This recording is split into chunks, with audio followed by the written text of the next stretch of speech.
As the frontline responders in a crisis, principal voice is essential in all matters surrounding school safety. MASSP consistently tries to be in a proactive stance when it comes to advocacy and member support.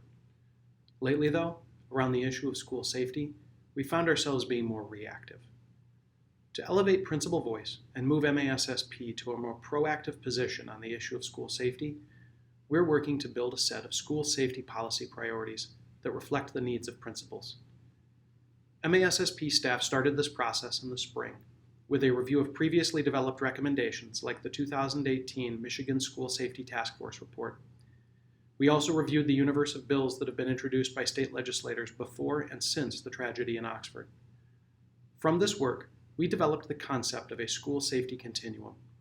That is, the various approaches that schools can take toward safety generally fall in a range, from purely preventative measures like positive climate and culture initiatives and mental health on one end, to more security-focused measures like target hardening and school resource officers on the other.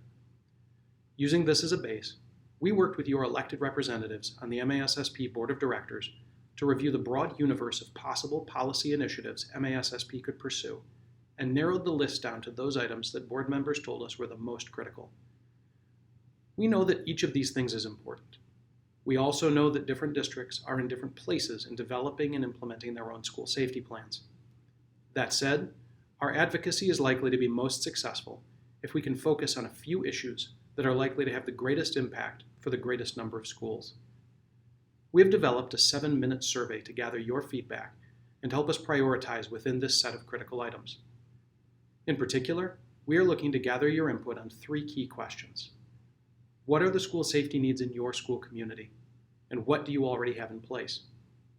What are the most important advocacy priorities where state government can play a role?